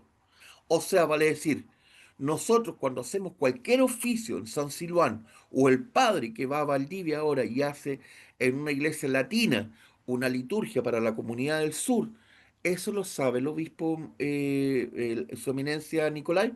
Por supuesto, si no el padre no lo podría hacer. ¿Mm? Y esto que tienen aquí, que tiene el padre Alex aquí en las manos, el metropolitano se lo está entregando, es el antimension, lo que está dobladito sobre el altar.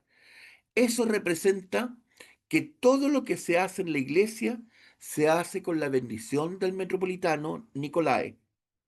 Sin ese pañito que está doblado sobre el altar, nuestra iglesia no estaría bajo el dominio de su eminencia Nicolai. ¿Ok? Eso es muy, muy importante y un sello de garantía, si se puede decir así como el sello a fuego de que el obispo está presente en su iglesia. ¿Ok?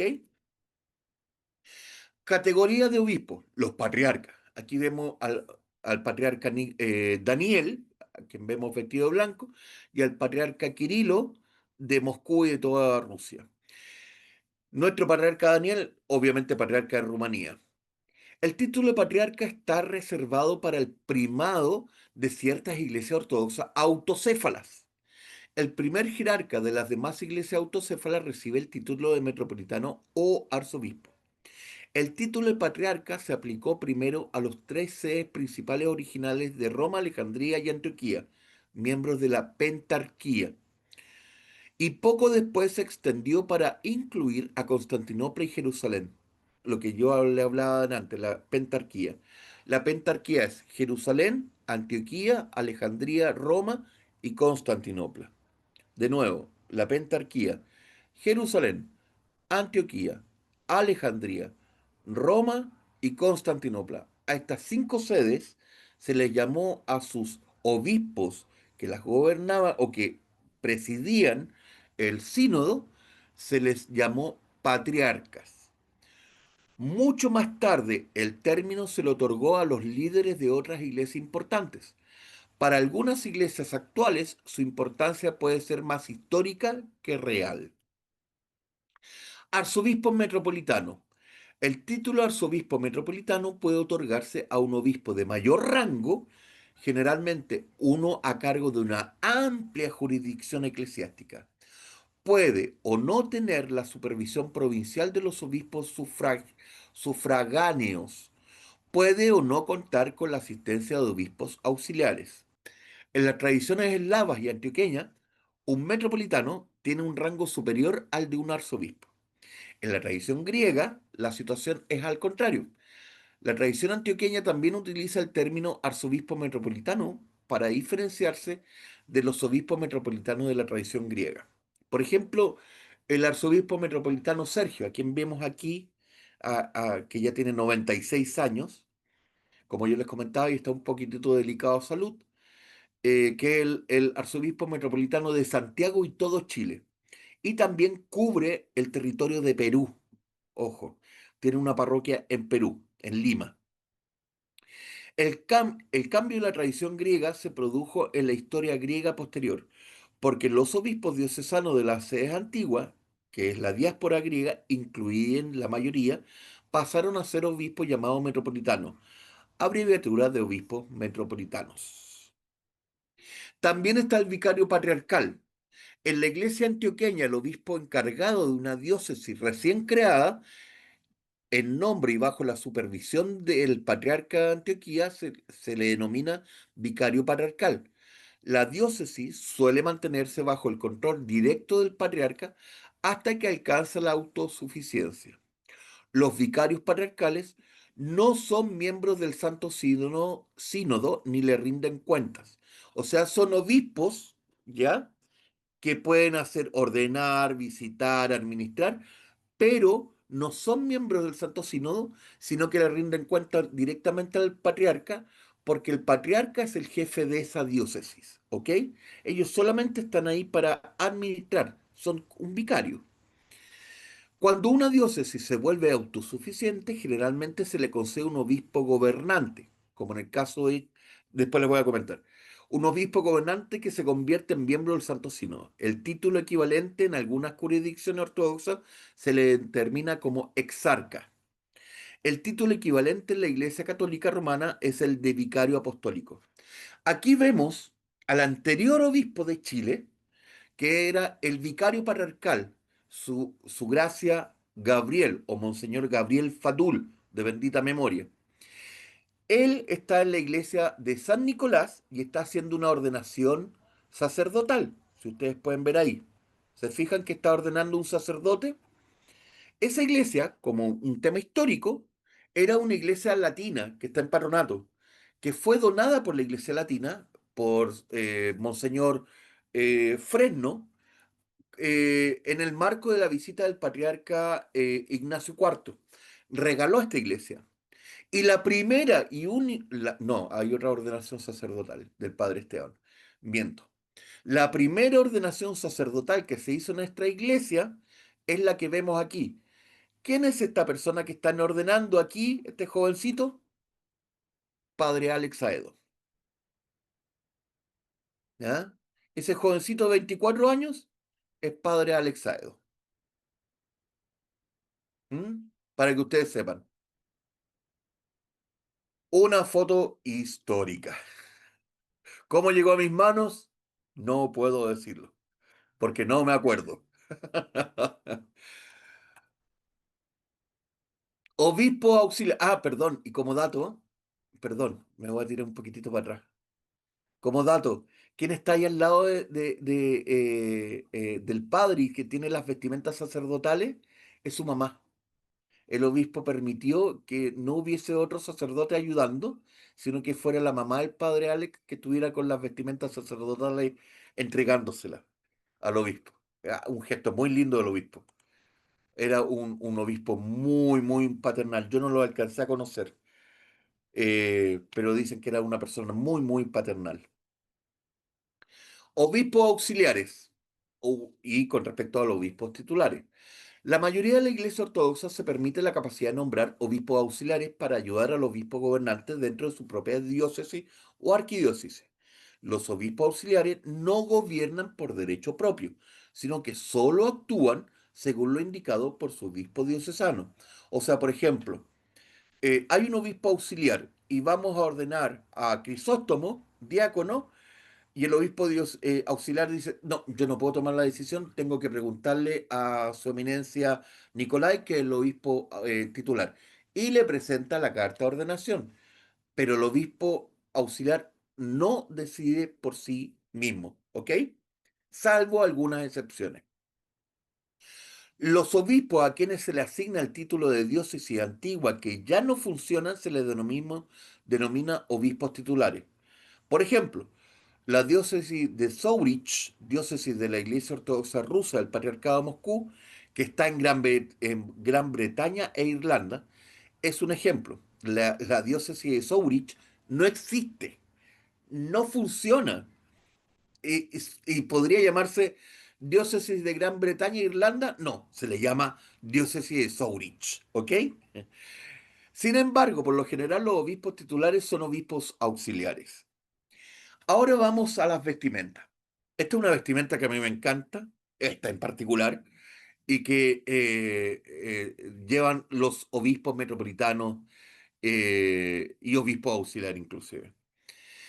El obispo viste una, valga redundancia, se coloca una vestimenta monástica llamada mantia. Esta es la mantia. Al llegar a un servicio divino, a diferencia de la típica mantia monástica, que es negra, la mantia del obispo es de otro color: púrpura para obispos y metropolitanos griegos, azul para arzobispos y metropolitanos no griegos, verde para patriarcas. Sobre ella se cose la tabla de la ley y los parches cuadrados en el cuello y a los pies que caracterizan el Antiguo y el Nuevo Testamento. Además, alrededor de la mantia, perdón, además alrededor de la mantia se cosen tiras de tela llamadas fuentes, que representan las enseñanzas que fluyen de la boca del obispo. Estas líneas que van de colores aquí rojas, esas son las fuentes. Y abajo tiene parches, si se fijan, que son iniciales, en cirílico en este caso, porque la iglesia rusa, y que significa el grado del obispo. En este caso, PK, patriarca Kirill. En este caso, arzobispo, o no, MA, metropolitano X. ¿Ah? Vestimenta, litúrgicamente, excepción del felonio y el navedresnik, que lo vimos delante, el obispo viste todas las vestimentas sacerdotales, y el felonio, en forma esencial, forma inicialmente de las vestimentas del obispo, pero fue reemplazado por una prenda similar al estijario del diácono, llamado sacos, que es una vestimenta ancha, que aquí la vemos que se la están colocando al patriarca serbio, ¿ya? Eh, Esta, como la túnica de Cristo no tenía costuras, el obispo, como los iconos de Cristo, viste el sacos cosido y abotonado a los lados. Aquí se está abotonando. Aquí estoy yo cuando era, en este caso, lector, y estoy sirviendo a un gran arzobispo metropolitano, que era el arzobispo metropolitano Anfilioge de la iglesia serbia, que lamentablemente falleció de bendita memoria de COVID hace ya varios años, pero un obispo de un misticismo y de un carisma impresionante. Las distinciones episcopales. Sobre el sacos, sobre esta como vestimenta del diácono, pero que es abierta completamente, más cortita, el obispo lleva una hombrera ancha llamada homoforion. Esta prenda cuelga por delante y por detrás, simboliza la oveja descarriada que Cristo cargó sobre los hombros como el buen pastor, que está aquí a la extrema derecha. Este es el homoforio, que se llama también homoforio largo. En la antigüedad estaba hecha de piel de oveja. En otras ocasiones, durante los servicios religiosos, el obispo puede llevar el homoforio más corto, que es el que vemos aquí a la extrema izquierda. En ambos extremos colgado por delante, llamado homoforio pequeño. El homoforio corto u homoforio pequeño, ¿ok? Ambos tipos de homoforio es la distinción episcopal. O sea, ustedes van a saber inmediatamente un obispo porque lleva el homoforio. El obispo lleva una corona ricamente bordada llamada mitra. Esta representa el poder conferido a un ministro de la iglesia. Junto con su cruz pectoral, que es la del sacerdote, el obispo lleva sobre su corazón un pequeño icono circular del Salvador o de la Madre de Dios, también llamada Panaguía o Engolpion. Esto le recuerda que debe llevar siempre en su corazón a nuestro Señor y a su Santa Madre, y por lo tanto su propio corazón debe ser puro. El obispo porta un báculo episcopal a modo de cayado para recordar que es un pastor del rebaño de Cristo. Tiene una cruz en la parte superior y justo encima de un doble cayado. Este doble cayado a veces tiene forma de cabeza de serpiente, simbolizando la serpiente que Moisés levantó en el desierto. Ahora es Cristo que ha sido levantado sobre la cruz. Si ustedes se fijan aquí tiene una doble serpiente y sobre la serpiente lleva la cruz diamantada, que es lo que representa el rango episcopal. Artículos religiosos. En los servicios religiosos tradicionales del lago, también en todo lo otro, el obispo se sitúa sobre una pequeña alfombra redonda u ovalada llamada orlets, sobre la cual se representa un águila planeando sobre la ciudad. Esto simboliza su gobierno sobre una ciudad, y el águila recuerda que con sus enseñanzas y su vida debe destacar entre el rebaño y ser un ejemplo de esperanza en las cosas del cielo. ¿Por qué un águila? Porque el obispo en griego se le llama episcopo. Y episcopo en griego es una palabra compuesta quiere decir episcopo. Epis, sobre, scopo, scopo, quiere decir visión. O sea, el supervisor, el que está mirando desde arriba. Por eso si ustedes se fijan, el trono, la cátedra del obispo en nuestra iglesia está un poco más alta porque el obispo está sobre nosotros, está supervisando lo que pasa en la iglesia. Entonces, por eso es la visión del águila sobrevolando la ciudad, porque el obispo sobrevuela su diócesis, vigilando como un águila lo que pasa en ella. El trono episcopal. En la tradición griega, el obispo se sienta o permanece de pie en el trono episcopal en el lado sur de la iglesia, como se encuentra San Silván, sobre la solea. El respaldo de este trono tiene un icono que representa a Cristo Rey, el Pantocrátor, y el obispo venerará este icono antes de ocupar el trono. Bendición episcopal. A veces durante los servicios, especialmente en la Divina Liturgia, el obispo bendice a los fieles con dos candelabros, uno de dos velas llamado diquiri y el otro con tres llamado triquiri. El primero simboliza las dos naturalezas de Cristo y el otro simboliza las tres personas de la Santísima Trinidad. Pregunta de prueba, queridos míos, a ver si están despiertos hasta ahora. Perdón por lo extenso, pero esto es pregunta, a ver quién sabe. ¿Qué significa dikiri y trikiri? ¿Ah? Kiri. ¿Qué Señor, significa kiri en griego? Juan Pablo, señor. ¿quién sabe? ¿Tú sabes, Juan Pablo? Sí, señor significa, ¿o no? Ya, ¿y trikiri? Tres señores y dos señores. Muy bien, Antonio. Muy bien, grande. Eso significa dikiri, dos señores, y triquiri, tres señores. Entonces, el triquiri se usa en la mano derecha y el diquiri en la mano izquierda. Entonces, eso simboliza la doble naturaleza de Cristo y la Santísima Trinidad. El obispo no hace nada por sí mismo. Entonces, bendice con la Santísima Trinidad y con la humanidad y procedencia divina de Cristo. ¿Ok? Eso es una de las partes más hermosas cuando se hace dentro de la Divina Liturgia. Queridos míos, hemos llegado al fin y gracias a Dios por todo. Esta es la foto de la asamblea de hace 2 años atrás. Dios mediante nos dé vida poder estar nuevamente allí, en la ciudad de Cleveland, en la ciudad.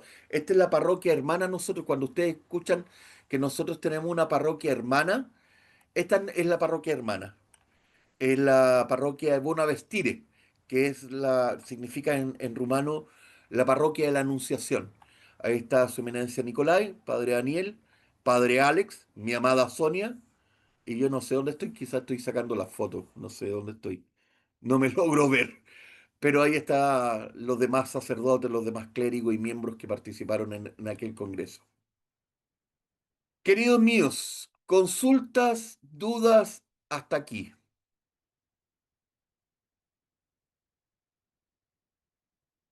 ¿Estamos bien? ¿No hay consultas, no hay dudas? Bueno, como les comentaba, le hicimos esta charla, este conversatorio, porque no estaba grabado. Perdonen lo apurado, porque en realidad no quería extenderme más, porque yo quiero a contar de la próxima semana, como les comentaba en un principio, y a las personas que nos escucharon, comenzar a explicar lo que son los libros litúrgicos dentro del tipicón, qué es lo que es un tipicón, cómo se utiliza un tipicón, y qué es lo que hicimos en estos tiempos previo a la Pascua y esta Pascua, que se utilizó el, el, el, el triodión, y en este tiempo que estamos hablando del Pentecostarión. Entonces voy a explicar qué es lo que es el tipicón, qué es lo que es el triodión, muy brevemente, y empezar a explicar qué es lo que es el pentecostarión y de qué se trata, para que sepan qué tiempos litúrgicos estamos viviendo. ¿Ya? Así que a contar de la próxima semana empezamos ya con temas más, un poquitito más explicativos sobre los tiempos litúrgicos de la iglesia, un poquitito más cabezones, no tan cabezones como los que explica nuestro querido hermano Crisóstomo, pero sí un poco más prácticos, si se le puede decir así. Consultas o dudas hasta acá, dando gracias a Dios por todo y por todos. Hacemos la última oración, ¿ok? Y como les decía, dando las gracias por este día, por haber estado reunidos todos, y porque el Señor bendiga esta nueva jornada que se inicia a contar de esta noche. En el nombre del Padre, del Hijo y del Espíritu Santo. Amén. Cristo resucitó entre los muertos, pisoteando la muerte con la muerte y otorgando la vida a los que yacían en los sepulcros. Cristo resucitó entre los muertos, pisoteando la muerte con la muerte y otorgando la vida a los que yacían en los sepulcros. Cristo resucitó entre los muertos, pisoteando la muerte con la muerte y otorgando la vida a los que yacían en los sepulcros. Verdaderamente es digno bendecirte, oh Madre de Dios, siempre bienaventurada y purísima Madre de nuestro Dios. Tú eres más venerable que los querubines, incomparablemente más gloriosa que los serafines. A ti que sin mancha diste a luz al Verbo de Dios y que verdaderamente eres la Madre de Dios, a ti te magnificamos. Gloria al Padre, al Hijo, al Espíritu Santo, ahora y siempre y por los siglos de los siglos. Amén. Cristo resucitó entre los muertos, pisoteando la muerte con la muerte y otorgando la vida a los que yacían en los sepulcros. Queridos, queridas mías, un gran abrazo, que descansen